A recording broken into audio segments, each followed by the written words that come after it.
Smoking causes cancer, smoking kills. புகைப்பிடிப்பது புற்றுநோயை உண்டாக்கும், உயிரை கொல்லும். Liquor drinking is injurious to health. மது அருந்துதல் உடல் நலத்திற்கு தீங்கு விளைவிக்கும். Be safe, don't drink and drive. பாதுகாப்பாக இருப்பீர், மது அருந்திவிட்டு வாகனம் ஓட்டாதீர்.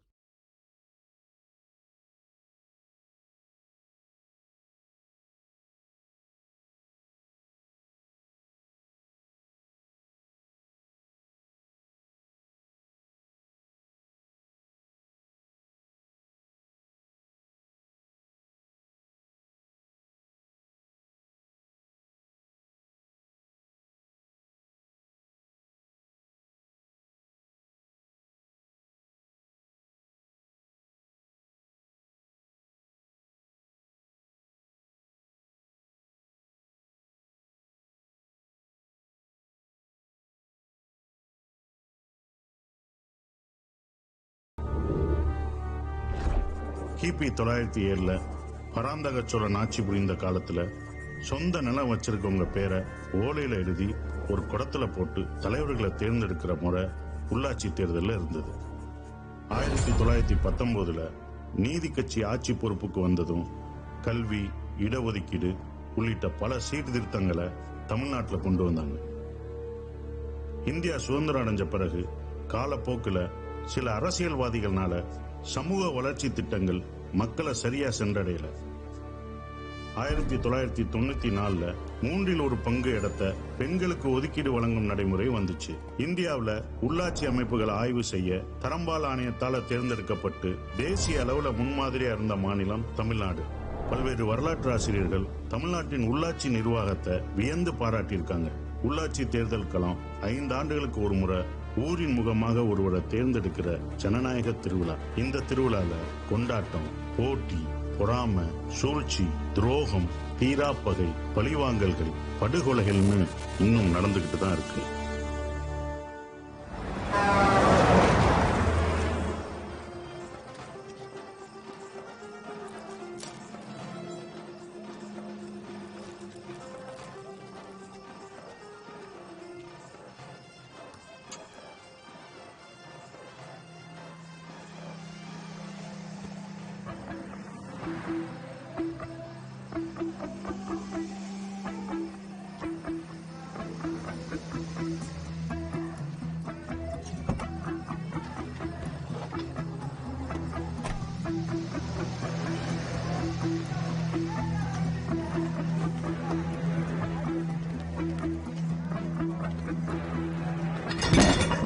யாரோ நம்மள ரவுண்ட் கட்டாங்க. எத்தனை பேரா இருந்தாலும் சரி, மொத்தமா போலி போட்டுருங்க.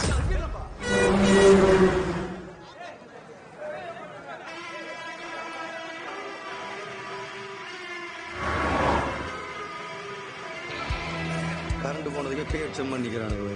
சடையாண்டி இந்த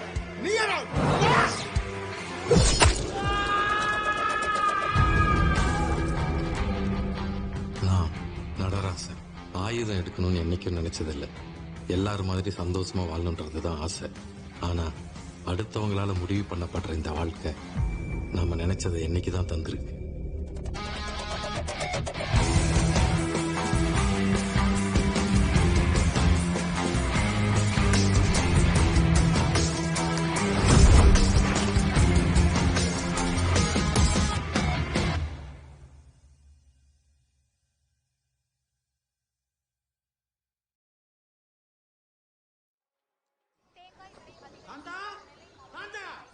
என்ன சாந்தா சாந்தான்னு ஒரே கூசலாகுத. அப்படி என்னதான் வச்சு நிக்கிற இந்த சாந்தாக்கு நீ? இந்த வீட்டுல எதுவும் நான் வச்சது வச்ச இடத்துல கீறுது இல்ல. எங்கடி என் துண்டு? ஒரு நாள் துண்டு போடாம போனா தான் என்ன உன் உயிரா போயிட போகுது. துண்டு போடாம போனா என்னவா? ஏய், ஒன்னு சொன்னா கோச்சிக்க மாட்டிய? தாலி இல்லாம வெளியே போவியா நீ? அது மாதிரி தாண்டி கட்சிக்காரனுக்கு அடையாளமே கரை வேஷ்டியும் துண்டும் தான். அது இல்லாம எப்படி போறது? நல்ல சிவம் எங்க அப்பா தமிழ்நாடு மக்கள் கழக கட்சியில முக்கிய பேச்சாளர். சொந்தக்காரங்க வீட்டு விசேஷத்துக்கு போறாரோ இல்லையோ, கட்சிக்காரங்க வீட்டுல எதுனாலும் ஆளா நிற்பாரு. 40 வருஷ அரசியல் வாழ்க்கையில ஒரு பதவி அனுபவிக்காம மக்கள் பணியும் கட்சி பணியும் செஞ்சதுல அவருக்கு மிஞ்சினது நல்லவர்ன்ற பேர் மட்டும்தான். மாவட்டம் ஒரு கோரிக்கை. சொல்லு. இந்த முருகேசனுக்கு ஒன்றியக்குழு சீட்டு தரதா பேசிக்கிறாங்க. நானும் மனு போட்டிருக்கிறேன். எனக்கு கிடைக்கலனாலும் பரவாயில்ல, தனிகாச்சலத்துக்கு சீட்டு தரணும் மாவட்டம். தனிகாச்சலம் அப்பாவோட க்ளோஸ் ஃப்ரெண்டு. 2 பேரும் ஒரே கட்சியில தான் ரொம்ப வருஷமா இருக்காங்க. இந்த எலெக்ஷன்ல எப்படியாவது ஒன்றிய கவுன்சிலர் சீட்டு வாங்கினு ரொம்ப ஆர்வமா இருக்காரு. இது அவரோட பையன் சுதாகர். அப்பா மாதிரி அரசியல் ஆர்வம் அதிகம். இது அவர் பொண்ணு செல்வி. சின்ன வயசுல இருந்து தெரியும். லவ்னா என்னன்னு தெரியாத காலத்துல இருந்தே எனக்கு அவ்வளவு பிடிக்கும்.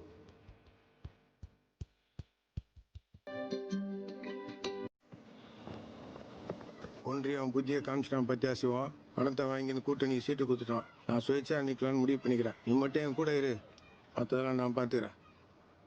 அப்பாவுக்கு அவரோட ஃப்ரெண்டு அரசியல்ல ஜெயிக்கணும்னு ஆசை இருந்தாலும் அவர் ரத்தத்திலே ஊறிப்போன அந்த கட்சிக்கு எதிராக அவரால் வேலை செய்ய முடியல. அதனால அந்த கட்சி சொன்னபடி அதோட கூட்டணி வேட்பாளரான தியாகுக்கு தான் அந்த எலெக்ஷன்ல வேலை பார்த்தாரு.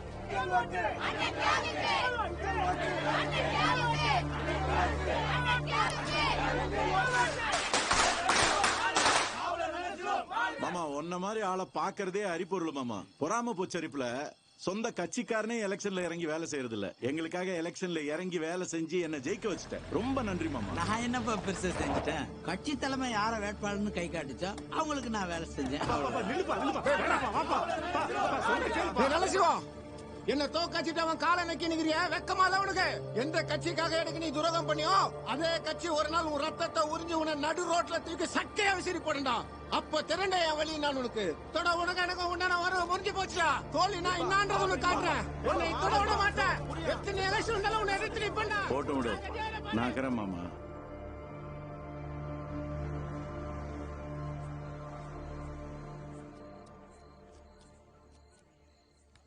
சொல்றீ அப்பா திடீர்னு கல்யாணத்துக்கு ஏற்பாடு பண்ணிட்டாரா?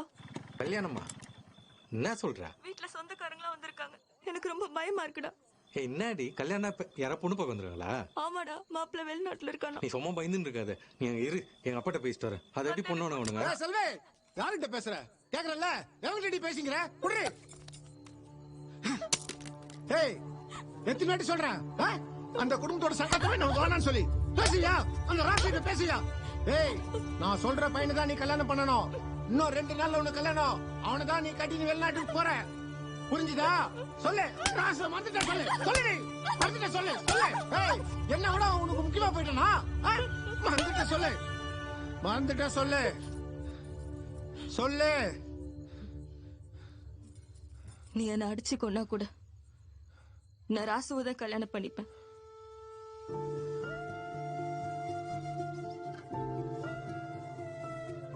தனிகாச்சலத்துக்கு அப்பா மேல இருந்த கோவத்தால செல்விக்கு உடனே கல்யாணம் ஃபிக்ஸ் பண்ணிட்டாரு. எவ்வளவு ட்ரை பண்ணி பேசக்கூட முடியல. கடைசியா காதர் பாய் வச்சு பஞ்சாயத்து பேச ஒத்துக்கிட்டாரு. வணக்கம் பாய். வணக்கம். காதர் பாய் 2 குடும்பத்துக்கும் தெரிஞ்சவர், அரசியல் செல்வாக்குள்ளவர்.